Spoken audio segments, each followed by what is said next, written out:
Molt bé, voleu presentar? Pues som la Trina i tenim un podcast de lesbianes, no té res més, a Ràdio Primavera Sound. Què més? Voleu fer alguna cosa més? No. Crec que és suficient descriptiu. Expliqueu una mica com ha estat el procés creatiu. Bueno, vam començar el 2021 que teníem com 17 anys Sí. i Pensàvem que llavors... eren molt gracioses. Sí, el Les procés més creatiu va ser, gracioses. "Buah, tia, De fet. som graciosíssimes, posem un micro". I des de llavors ha anat com evolucionant i crec que hem anat trobant temes amb els que sabem jugar, convidats que de sobte ens donen una mica de joc i amb els que ens ve molt de gust parlar i ens hem fet com molt nostre el nostre podcast. Hem anat creixent també a mesura que hem anat creixent totes les tres professionalment i és lo más. Com ha estat la vostra connexió amb l'audiència catalana? A mi també m'agradaria molt saber.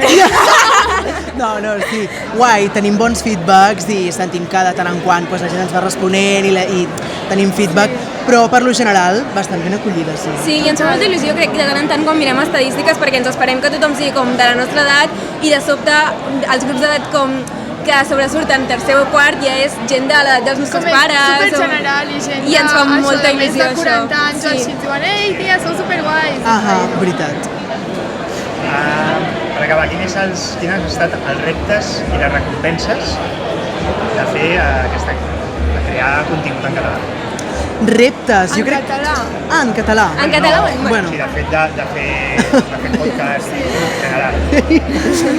En general, jo crec que ha sigut com entendre que no només és suficient en plan pensant que som gracioses o pensant que parlem de temes interessants, sinó a més Hem de treballar i treure-li suc realment. Doncs depenent de quin capítol aportar-li rigor o depèn de quin altre capítol aportar-li un toc més d'humor o un toc de coses més espontànies o inesperades. Crec que També gestionar ser amigues i podcasters.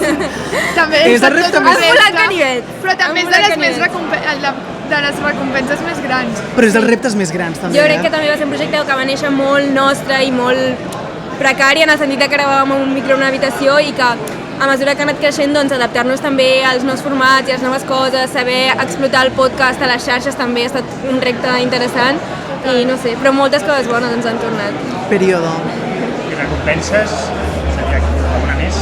Conèixer gent increïble de la indústria que en saben un munt i, pues, per exemple, ser avui aquí amb gent també que es dedica al sector i que és professional és una recompensa increïble.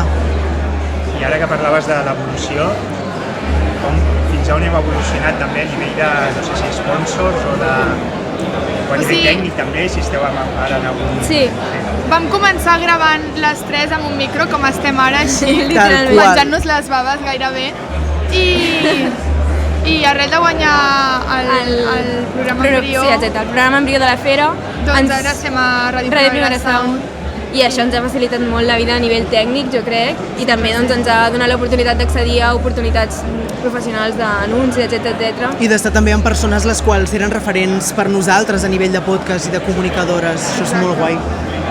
Que guai.